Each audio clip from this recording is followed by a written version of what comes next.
क्या एक साधारण सांस की तकनीक से आप वो जान सकते हैं जो सब कुछ जानता है और शिव से एक हो सकते हैं? ये अनुभव इतना गहरा है कि साक्षी और साक्ष्य एक हो जाते हैं और जीवन हर पल प्रेम और जागरूकता से भर जाता है। ये कोई कल्पना नहीं, ये विज्ञान भैरव तंत्र की 8वीं धारणा का रहस्य है, जिसे आज हम सीखने वाले हैं। क्या आप तैयार हैं इस परिवर्तन के लिए?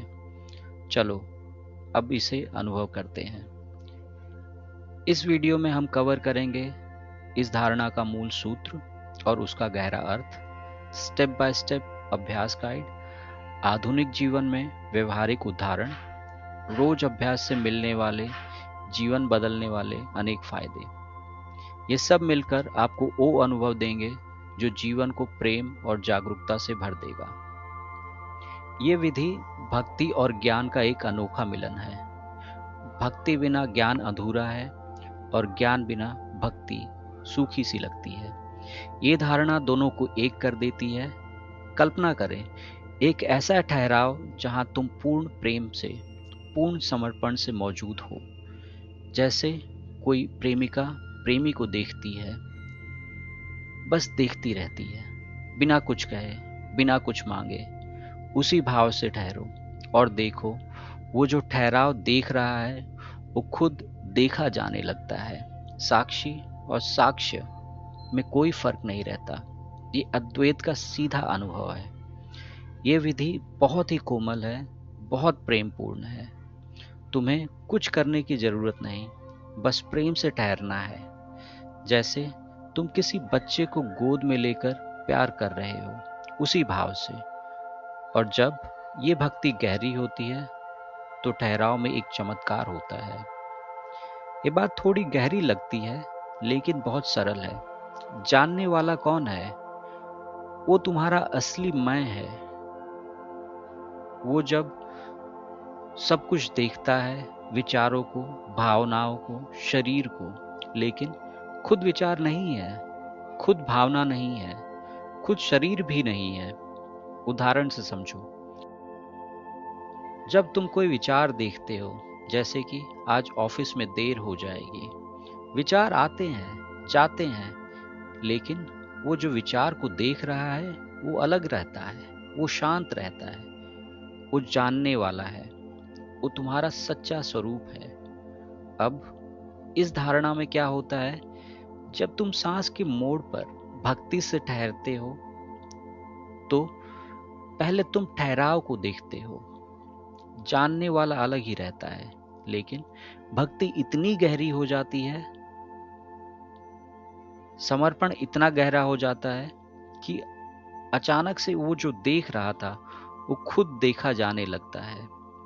जैसे तुम आईने में खुद को देखते हो, पहले तुम देखने वाले हो, फिर तुम देखा जा रहे हो। दोनों एक हो जाते हैं।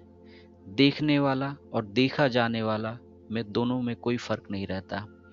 ये अनुभव बहुत सुंदर है, बहुत शांत, और यही अद्वैत है, यही मुक्ति है। तुम जान जाते हो कि तुम वो शुद्ध चेतना हो।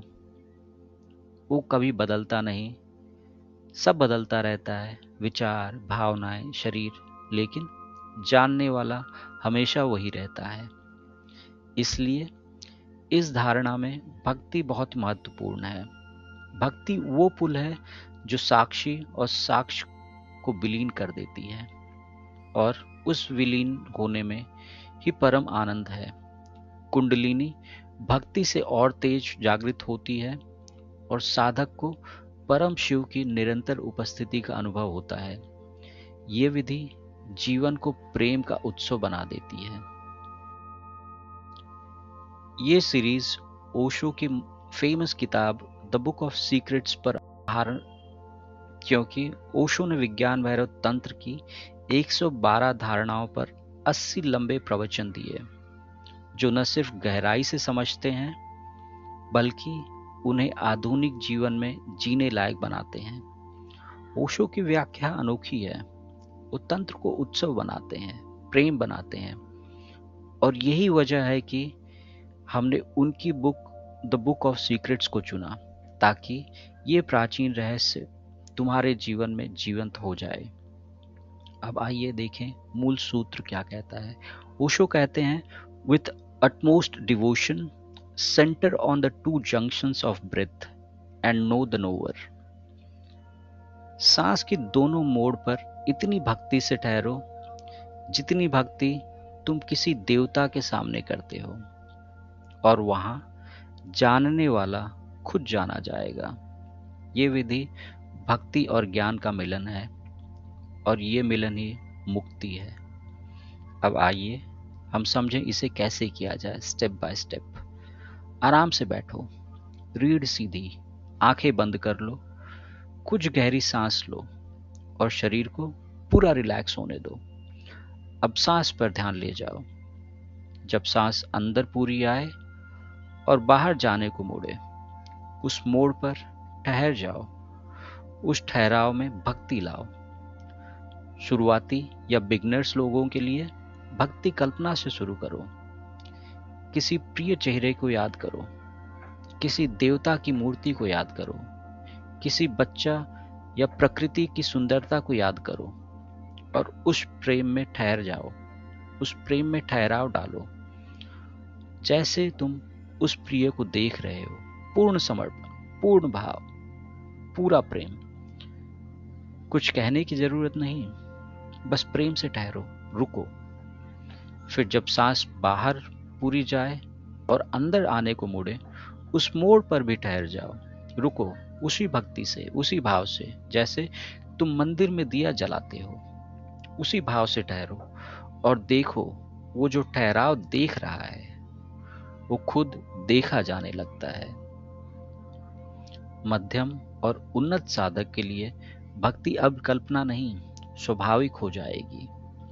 ठहराव खुद प्रेम बन जाएगा। शुरू में भक्ति कल्पना से लाओ, धीरे धीरे वो सच्ची हो जाएगी।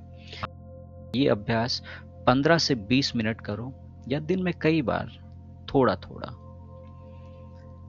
आधुनिक दुनिया के उदाहरण, सुबह उठते या रात को सोने से पहले सांस के मोड़ पर भक्ति से ठहरो।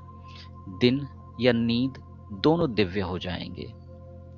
काम के बीच में छोटा ब्रेक लेकर सांस के मोड़ पर ठहरो, भक्ति लाओ। काम में भी प्रेम और समर्पण आता है। किसी प्रियजन के साथ समय व्यतीत करते समय सांस के मोड़ पर भक्ति से ठहरो, रिश्ते और गहरे हो जाते हैं।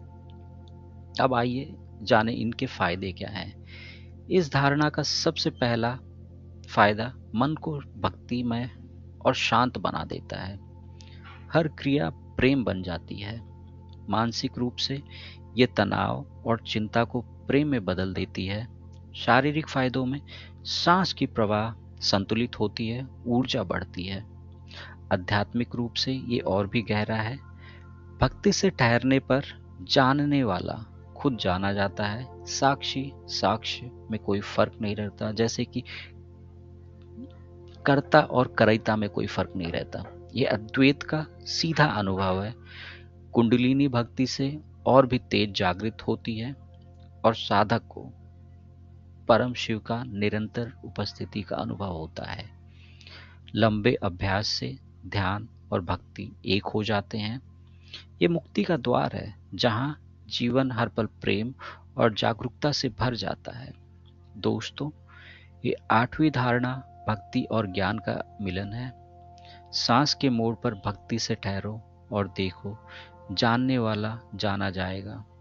यात्रा और भी गहरी होगी। अगली धारणा में हम तीव्र अवशेषण की विधियों में जाएंगे, जहां क्रोध में पूरा डूबना या मृत जैसे लेटने से अहंकार मिटता है। ये अनुभव और भी शक्तिशाली होने वाले हैं। तो मिलते हैं अगली वीडियो में। तब तक ओम तत्सत।